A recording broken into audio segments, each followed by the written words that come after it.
Chapter: The Beginning. The child came into the world under a fated eve, a difficult birth for the boy's mother. The mystic foresaw the coming days of chaos that would follow the child's entrance into this world.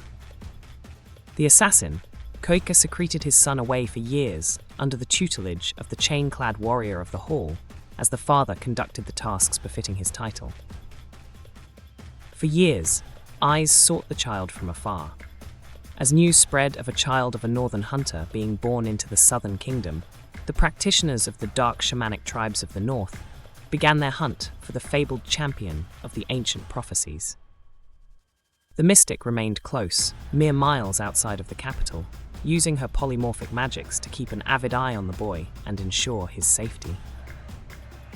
The time would soon come, she knew, where she would have to reveal herself to Köykkä and inform him of the boy's importance to the realm. Fate, it would seem, would lead Köykkä to the woman for other reasons as he sought the missing Sorceress. Still, she kept her true intentions masked from the assassin. She knew he was not ready to learn the truth of his son's importance, so she bided her time. Chapter: The Hunters. In the weeks leading to the departure north to seek the missing Sorceress, Köykkä and Öga reminisced over years past amongst their nomadic northern tribes. The summer months had winded down to the twilight of the oncoming autumn winds, and they understood the journey ahead of them was one their companions at the hall would not be prepared for. They blended their skills from the years of Öga being one of the greatest huntsmen of his tribe, with Köykkä's training in stealth and subterfuge. They knew their companions would need their leadership to endure the dangers ahead, so they took to hours of training, testing each other until they could form a perfect blend of sword and kukri, bow and spear. Refining their latent talents, they became as one on the field, in preparation against the multiple foes they were sure to face, potentially undead abominations of their former tribesmen.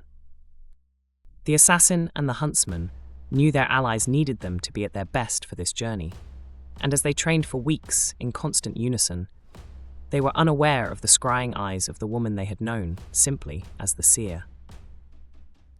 Little did they know the importance of the visions this seemingly wild mystic would give to them in the coming weeks.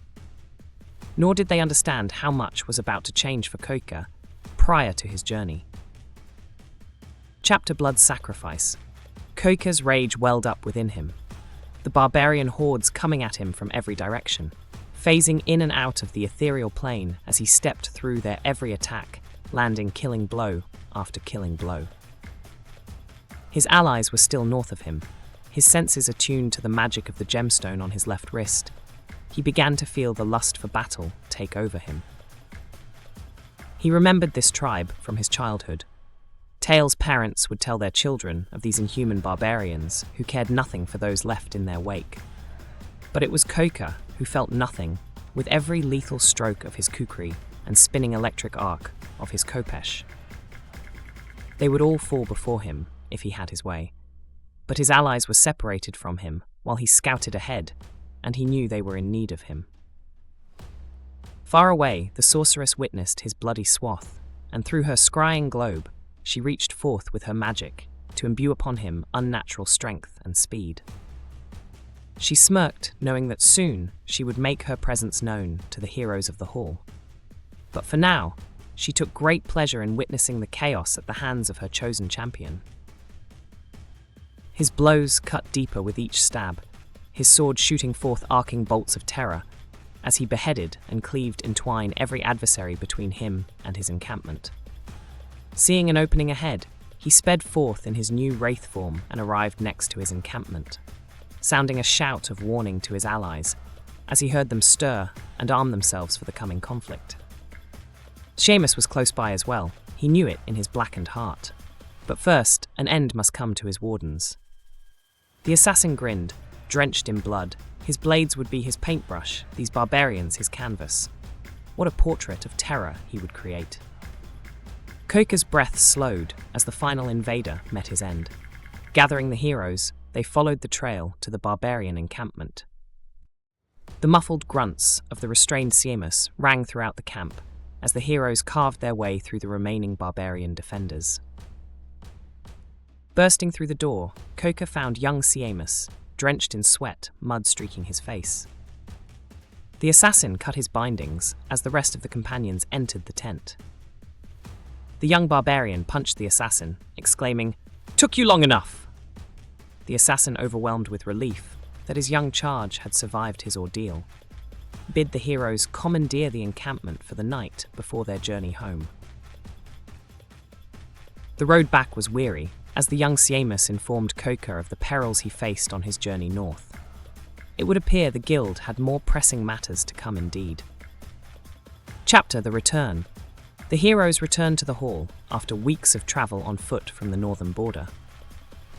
The biting winds of the coming winter stayed with them as they journeyed home, a constant reminder of the battles they endured and the rescue of young Sorceress. It was a somber homecoming as they were reminded of the looming threat of the barbarian hordes of the north. Opening the door to the hall, Köykkä's joints creaked with the weariness of the journey the heroes had taken the prior year. Slinking into his chambers, the assassin, the hunter, the weary nomad, sought rest. He knew the safety of his guild was his priority, but his weariness was crushing. He awoke days later to the sound of knocking on his door. Rising to his feet, he came forward and saw the seer, the sorceress, standing before him with a maniacal grin upon her face. She bid him gather the heroes and prepare a feast in the hall for the coming solstice as winter crept in. The time for revelation for the hall was at hand. Chapter: The Gathering. Köykkä's preparations for the gathering to welcome the sorceress were nearly complete. Though one eve, as he looked over the supplies for the merriment ahead, the assassin felt that familiar stirring in his senses. The sorceress was reaching out to him across vast distance to warn him yet again. "You have done well, great hunter. Saved the young barbarian from his own demise, as well as united allies to your cause in these dire times. But what have you lost along the way? Or should I say, what has replaced that part of you that used to seem so very you?"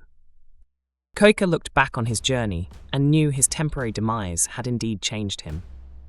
But more importantly, he reflected on the heroes that fought with him through it all. The assassin understood the meaning behind the elusive torment the sorceress was putting him through. As he pondered these things, he realized he had been walking quite some time.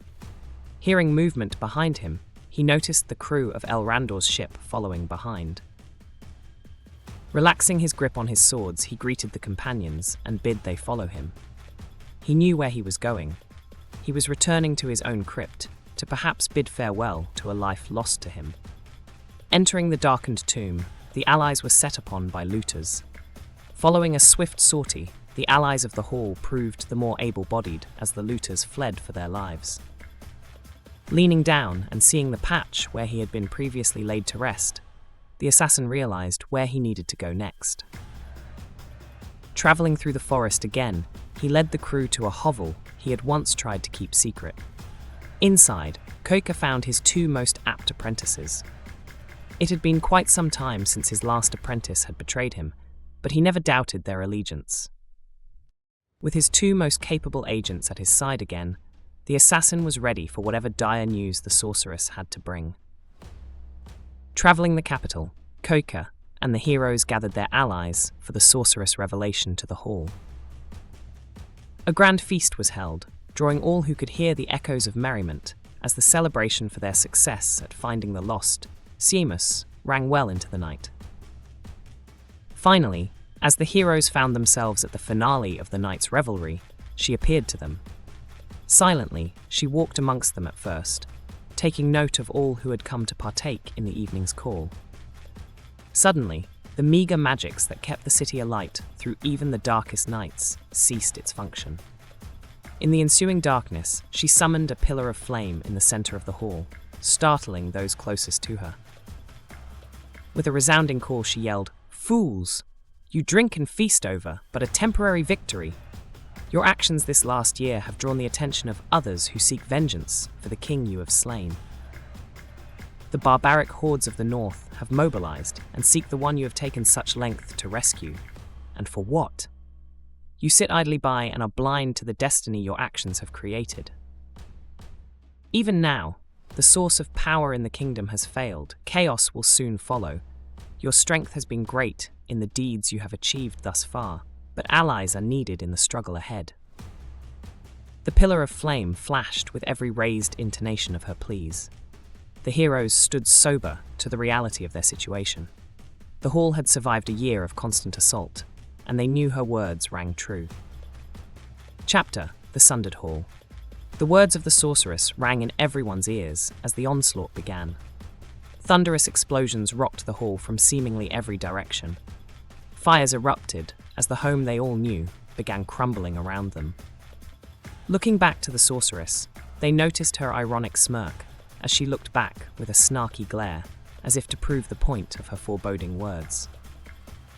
Escorting the assassins, rogues, brigands, warriors, and innocents through the secret tunnel out the back of the hall, Köykkä glanced back one last time to see the final collapse of the home he had known these past years.